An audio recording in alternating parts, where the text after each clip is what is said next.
Hey guys, this is Train Win. This is lesson 1 of the PLO system, 10 professional PLO tips. These are the tips that I teach my students on how to improve their PLO games and also help them improve their win rate. These are the common mistakes that beginners and intermediate PLO players make. Hopefully after watching this lesson you don't make the same mistakes that cost you money at the table. Tip number 1. 5-4-3-2 is a bad hand. You gotta repeat that after me. 5-4-3-2 is a bad hand.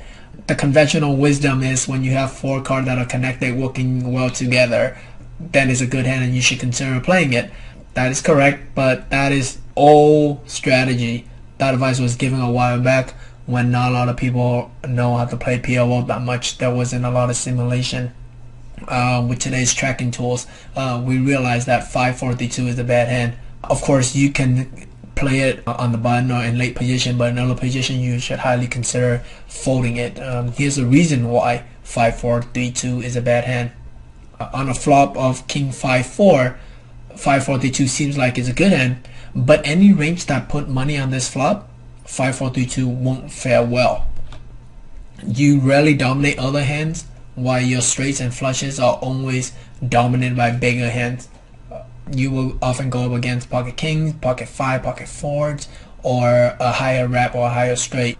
In the same rankings, you would think that Jack 10 9 8 or 8 or 9 8 7 6 7 6 5 4 would be similar to 5-4-3-2. That is not the case. The higher the rank for these reps, the more valuable they are. It's kind of similar to having pocket aces compared to pocket 2.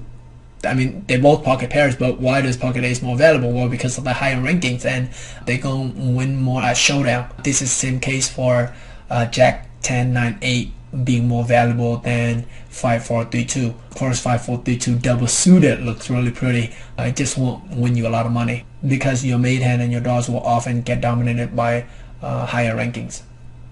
Tip number 2, the perfect card.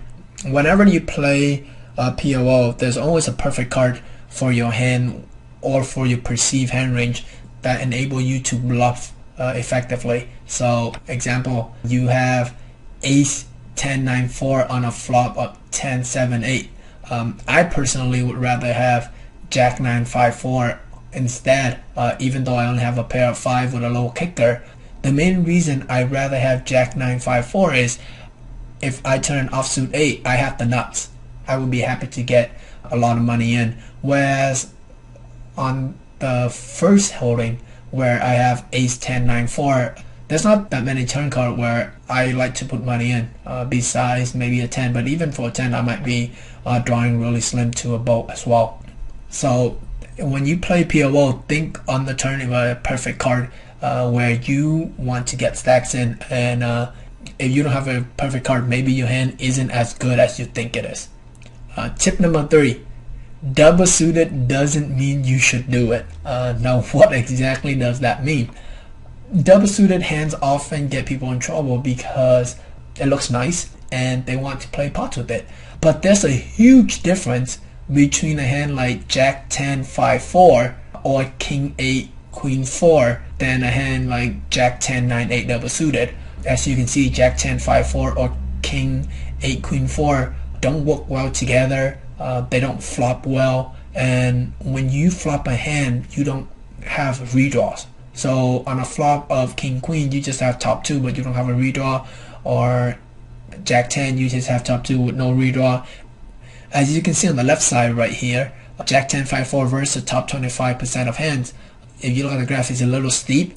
That means there aren't that many flops where you have a good equity against the top 25% of hands.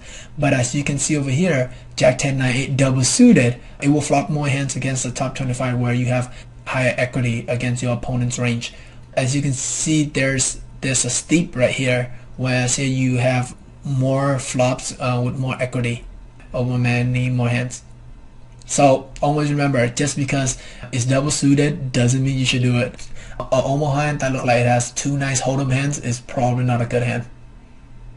Tip number 4, multiple aggression equals strength. What I mean by multiple aggression is that they take an aggressive line. So for example, you raise pre-flop, your opponent calls, and on the flop you bet, he check raise. That's considered multiple aggression. So he check raised the flop, which is aggressive, and then he bet on the turn again, which is another aggressive move. And if he were to bet the river again, it's unlikely that he has a weak hand. Of course, there are opponents who take that line with semi-bluff, or who take that line when they are bluffing, but it doesn't happen as much as you think. I mean, think of it from your own experience. Whenever you take an aggressive line, you usually have a hand that you are representing, either by check raising and then bet, or you bet the flop, bet the turn, bet the river. When you take those kind of lines, your hand is very strong. Again, there are times when you are semi-bluffing or bluffing. That happens, but it doesn't happen as much as you think it is. So a good way to save money is to recognize when your opponent is taking an aggressive line and fold. That will save you some money. Tip number 5, when you have 2 blockers in your hand, is a bet. For example, you have Jack on a flop of 10, 8, 2, and the turn is a 7. If your opponent bets or check to you, you should highly consider betting or raising. For example, you have Jack on a flop of 10, Queen 2, and the turn is a 7. If your opponent bets or check to you, you should highly consider raising or betting if checked to. The main reason is, without the Jack blockers, your opponent can have Jack 9 about 8.5% of the time. However, if you have the blockers, he can only have 4.4% of the time. It's almost down by half. So when you have 2 blockers or more, consider making the aggressive play rather than the passive play. So that means either raising or betting. Tips number 6, the random hand test. The random hand test will help a lot of PLO players save money before they make a thin or hero call. What the random hand test is to look at the board, think of a random hand that your opponent might have, and see if you can beat it. For example, on a board of Queen Jack 4 8 5, before making a hero call, consider if you can beat a straight, or see if there's any random 4 cards that you can beat before you try to make a hero call. Next example is on a board of King 10 8 6 9. If you get check on the flop, check on the turn, in the river, you see a bet.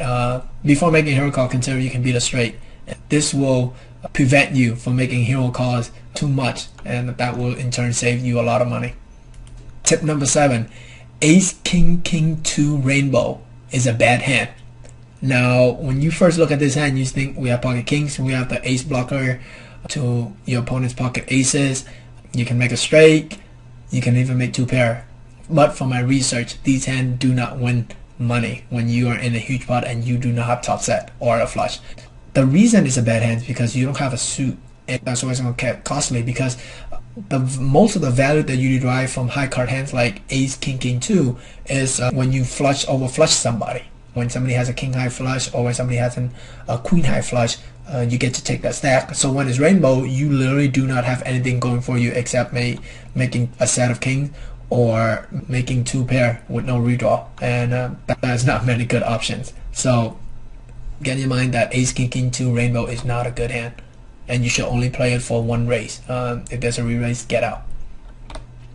Tip number 8, a fish can run really hot. I know it can get frustrating when players you think that are bad, or players that you think are worse than you win a lot of money, especially when they win a lot of money from you and donate to other players at the table. It can get frustrating. I understand that. I've been there. But it helps to realize that, you know what, in PLO, fish can run really hot, and they can run really hot for a long time, because the equity edge between your hand and your opponent's hand is not that much. So he can run hot for a couple of thousand hands, maybe up to like 30, 40 to even 50,000 hands, and he's gonna win a lot of money. So during this time, just know that they are capable of running hot, and by doing this, it helps you stay at your A game more, help you deal with tilt more. You are less likely to be tilt, and you're more likely to play in your A game. And hopefully things turn around, then you get to take his money. Tip number 9, 4 ace 2 against tight 3-bet ranges. I know this is the most common mistake that I make when I first play PLO, and also a lot of my students make these mistakes as well. When you are in position, you open on the button or the cutoff, and the blinds 3-bet you, it's very easy very enticing to call with ace-2 XX because you think he's not likely going to have pocket aces, or you are in position, and you know in PLO position is everything. However, ace-2 does so bad against tight 3-bet ranges that you should just fold it altogether. When you flop an ace, you don't know what to do. You don't feel comfortable getting chips in because you might be drawing dead. Secondly, ace-2 just doesn't flop very well. Whenever against tight 3-bet, you should definitely fold ace-2. I mean, maybe unless you have ace-2. Of course, if you have like ace-2 king queen double suited, then you should call. But I'm talking about ace-2 5-6 or ace-2 7-9, just really weak ace-2 hands. Then you should definitely consider folding to tight 3-bet ranges. Tip number 10: fold to pot size bet on the river. Again, I know that there are people capable of bluffing on the river. There are people who are capable of betting pots on the river as a bluff. I know that. I've done it. I've seen other people done it. The only thing is the frequency that they do it with a real hand instead of bluff is very, very high. They usually often has the nuts when they pot on the river. So when you see a pot size bet on the river, fold. And if that's not convincing enough for you, you can go over Poker Tracker or Hold'em Manager to look at your hand history to see whenever you're facing a huge big bet on the river, your hand is usually dead. Especially when they take multiple signs of aggression play. So for example, let's say they check raise the flop, bet the turn, and pot on the river. Unless you have the top of your range or near the nuts, you should fold, because it's not likely that he's taking that line with the bet sizing as a bluff. He's going to have the nuts way too often. Now, of course, if he checked the flop or checked the turn and then bet pot on the river, now you're more likely to call, but highly consider folding to pot size river bet because they usually have the nuts. And of course, I want to say that it's all player dependent, but from my experience, that is usually the case. And you know, there will be some players who pot size bet on the river with bluffs, and you know, if you have a good read, then go for it. But you know, these are just the common mistakes that I see small stakes and mid stakes players make. So if you learn these tips, your game will improve, and you're more likely to make more money. If you have any questions and comment, please post in the forum. I would love to hear from you. Until next time, that is TrueYngWin. Good luck on the table, guys. This is TrueYngWin. This is lesson 2 of the PLO system. We will be talking about advanced pre-flop strategy. There are 6 fundamental pre-flop questions before you play a hand. I assure you that if you ask yourself these questions, you will become a better PLO player. Now, it might seem tedious at first, because who actually ask themselves 6 questions before they decide to play a hand? But with practice, over time, this will become second nature to you. It's kind of like when you first play poker, you realize that position is important. So subconsciously, you make your poker decision based on that. So the first question is, what hand should you be playing with? Second question is, what should your pre-flop stats be? Third question is, how to play weak pocket aces, kings, and queens. Fourth question is, which hands to 3-bet and which hands to call with. Fifth question is, which hands you shouldn't 3-bet with. And sixth question is, which hand you should 3-bet with. So first questions, which hand should you be playing with? Again, I want to reiterate that your post-flop decision are mostly dependent on your pre-flop hand selection. For example, it's tough to outplay your opponent with weak hands such as Jack 10 3-4 or Ace 7 5-2 because you aren't going to flop well. These hands just don't make enough hands, and when they do make enough hands, you often get dominated by higher cards. For this reason, if you play a big pot with 9 8 6 3 or Jack 9 7 3 double suited, you will feel like you are running bad all the time. The main reason is your flush will be dominated, your straight will be dominated. When you have 2 pair, you often get outdrawn by bigger drawing hands, so you will feel like you run bad all the time. Not only that, it's tougher to get value because you're always paranoid of getting set over set or low flush over flush. If you have the nut flush or king high or the second nuts flush, it's easy for you to bet and extract value. Not only that, there will be cooler situations where you have the nut flush or you have the nut straight and somebody has the second best hand and feel they can't fold and pay you off. However, if you were to have a medium flush or a medium straight, it's going to be too difficult for you to bet to get all the money in, because sometimes you will bet with the worst hand, and sometimes you get into a cooler situation where you rarely get the benefit of having a better hand just because you're playing with speculative or mediocre pre-flop hands. Another reason for avoiding weak hands like 9-8-6-3 double suited is because you often likely have to fall to aggression. For example, you have 9-8-6-3 double suited on a 9-5-2 flop. You have a gut shot, a pair with a flush draw, but in a single raise pot, you are likely drawing thin because you will likely drawing against a set or at least two pair or two pair with a higher flush draw or a set with a flush draw. And usually when your opponent has a higher flush draw than you, your hand is really in bad shape. So with these kind of hand, you can't really stack off on the flop if you get raised, and even you continue and you do make your hand, it's unlikely you get paid off. And when you improve your hand, let's say a jack of diamond come on the turn, it's unlikely that you get paid off, and if all the money goes in, you are likely drawing dead. Second question that my students often have is what should your pre-flop stats be? There's really no concrete data out there on how loose you should play your hands. If you are new to PLO, you want to play as tight as possible, so you can play 21-18 in a 6-max game. And I know it sounds pretty tight, but because you are new, you want to put yourself in a situation where it's easy to play post-flop. You don't want to deal with a marginal situation where you won't be able to make the correct decision a lot. Playing tight also increases the chance of you dominating your opponent's holding. So you will have ace high flush and king high flush a lot of the times because that's the only hand you'll be playing with. You will also have higher sets because you'll be playing with bigger pairs. You have higher straight because you only play with rundowns that are big and then not small like 5-4-3-2 or something like that. As you improve, I recommend playing 26-20. What this range is basically all aces, kings, good queens, and good jacks, which basically mean at least half a suit and some type of connection, which is like queen 9-8 or jack 7-8.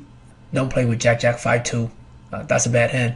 You also want to play with double pairs and strong rundowns like jack 10-9-8 or 9-8-7-6. Basically, the lowest card rank should be 5 or above. Don't play with hand like 5-4-3-2 or 6-5-4-2. Those are bad hands. It looks pretty, but they don't make you money.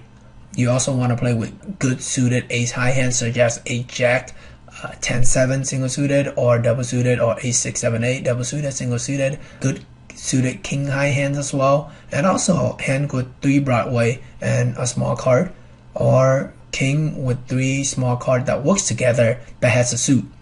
If you don't have a suit, you should fold your hand because there's so much value in having a flush over flush somebody. There's so much value in playing the flop aggressively when against a raise, or when somebody bet and you want to make a raise. You get to collect the debt money if they fold, and if they do go in, you have a higher chance to dominate their draws, and that's where you'll make the most money in a 6-max games. So how exactly do you play pocket aces, pocket kings, and pocket queens? With pocket aces, if you get a chance to get 25% of your stack in pre-flop, you should do it. Unless the flop is jack 9-8 or 6-7-8 and you don't connect with this flop, then close your eyes and pot the flop and get all the money in.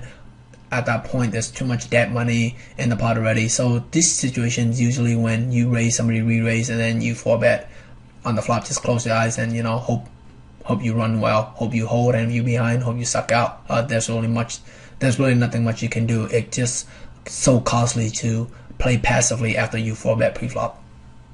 And this is when I'm talking about 100 big blinds, or whenever you can get 25 to 30% or more of your stack in pre-flop. With bad aces such as ace-ace 3-2 single suited, or ace-ace 5-9, or ace-ace queen-3 single suited that don't work well together, you should play for set value or to make a flush. So with these hands, if somebody raised, I would just call in position or out position. If it's fold to me, I would open, and I would not 3-bet with these hands. I mean, unless your opponent has like 10 big blinds, then you should 3-bet.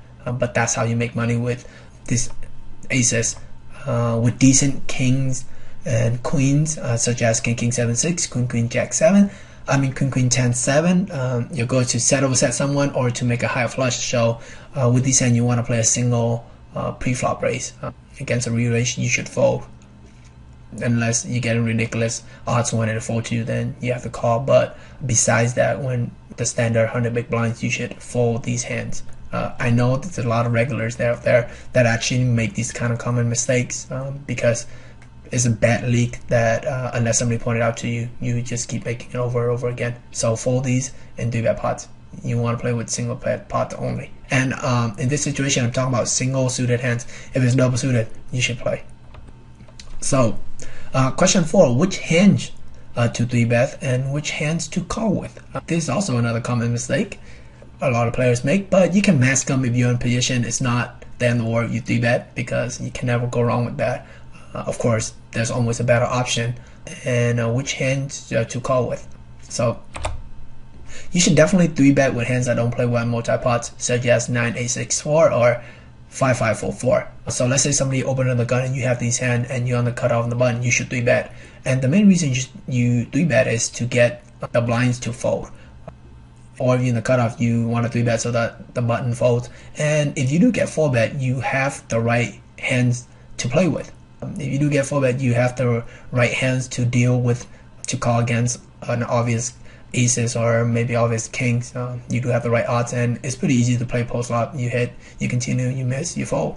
This kind of counterintuitive for some of the new PLO players, because in No Limit, when you have a drawing hand, you want as many people in there as possible. The only problem is in PLO, when you have such weak drawing hands, you want people to fold because you will get dominated often and you will feel like you run bad all the time. So get people to fold by 3-betting them pre-flop. There's an exception where you don't 3-bet pre-flop. It's when someone raises and everybody calls, or another caller and you're in the big blind. When you get to close the action like that, just close the action and call. There's nobody you can force out, because once you 3-bet, the original raiser will call and everybody's going to call, and then you build a huge pot with a lot of people in there. That's not what you want to do. You want to play one-on-one with these hands. For pocket kings and pocket queens, you want to call a single raise because you want to set over set somebody. Double suited hands like king jack 9 or queen 10-8, then you can 3-bet, and these hands are good enough to call 4-bet. So you should go ahead and 3-bet with these hands. The hands that you want to call with is middle rundown, like queen jack 10-7 or jack 9-8-7. These kind of middle rundowns are very easy to play, and it's very tough for a person to play with king ace against your hand. You don't want somebody to get off the hand easy. So for example, let's say a tight another gun open or middle position open, and you have queen jack 10-7. I would just call on the button and cutoff. The main reason is I want to play as many pots as possible with these type of hands, because I get to play a lot of turns. There's going to be a lot of flops that I hit, and then there's going to be a lot of turns that I can continue because I'm going to improve to a better hand, or I can get more draws on the turn. If you were to 3-bet, because if your opponent is opening another gun or another gun +1, he's more likely to have aces and good kings, and those hands can 4-bet you, and now you're left in a tough spot because you're going to call and you don't know what, and a lot of the time you're in bad shape post flop in a 4-bet pot. So I would rather call with these hands, and I think you'll make more money by calling with these hands on the button on the cutoff against an early open. And let's get to an example. Let's say if it's a 4-bet pot, if the flop is jack 5-4 or 7-4-3, aces will go out in 100% of the time or pot and call it off. However, if it's a single raise pot, A flop like Jack 5-4 or 7-4-3 is going to be very difficult for aces and kings to play against the hands that we have, such as Queen Jack 10-7 or Jack 9-8-7. The reason is, after they bet on the flop, there's going to be a lot of turns that they don't like, and they would end up check folding a lot of the time on the turn if they don't improve. So that's when you take the pot down.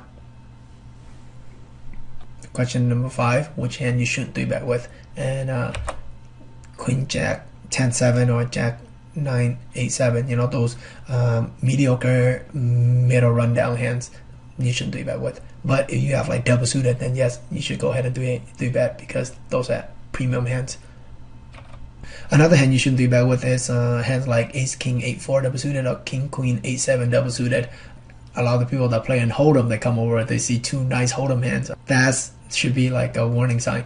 If there's two nice Hold'em hand in your hand, it's probably a bad hand. So Ace King 8-4 or King Queen 8-7 is actually really bad hands, and they don't flop well.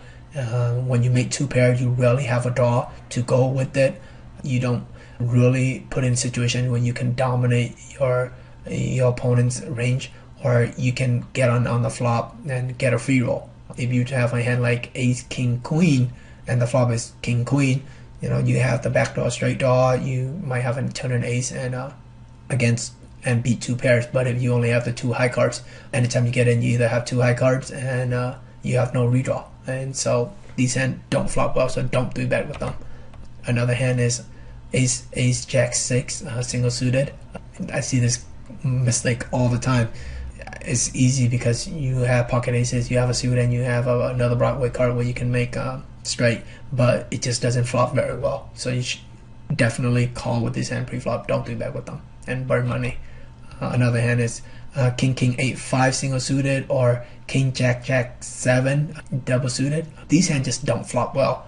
The common theme on which hand to 3-bet is don't 3-bet with these hands, because first of all, when you have pocket jacks or pocket kings or a king eye suit, you want as many people in the pot as possible so that you can flush over flush them or set over set them, so they feel like they're running bad all the time.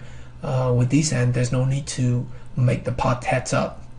Another reason not making the pot heads up is because when you 3-bet, you're representing you have high cards a lot, or even if you don't, they're gonna put you on high cards. So when you do make your hand, it's very unlikely that you get paid off, and they're gonna play well against your hand, especially when you don't flop that well. So what hand should you 3-bet with? So what hand should you 3-bet with? And you know, aces 7-5 or King Jack 9 single suited are good hands to 3-bet with. These hands you can play multi-way pot, you can play heads up, but they flop really well. Especially King Jack 9 flops a lot of straight draws, a lot of two-pair draw, and you have redraws as well. Aces with 7-5, you know, over flush your opponents a lot of the time as well. Another group of hands you can 3-bet with is 10-8 7-6 double suited and King Jack 8 single suited. These hands are great to 3-bet with because they flop really well on the flop. There's a lot of flops where you have equity, and on the turn you turn some draws too, so it's easy to play aggressive with these hands. First of all, it's very unlikely that you're drawing dead on the flop and you always have equity in the pot. And best of all, you get to flush over flush somebody, or you get to have higher straight than your opponent's range. And that is it for advanced pre-flop strategies. I hope you go over the lesson, look at the hands. I know I wasn't able to go over to all hands scenarios, but hopefully this could give you a framework to work with. And if you have any questions, please post in the forum. I would love to answer your questions. I would love to help you become a better player, because when you win, I win. All right, see you next time.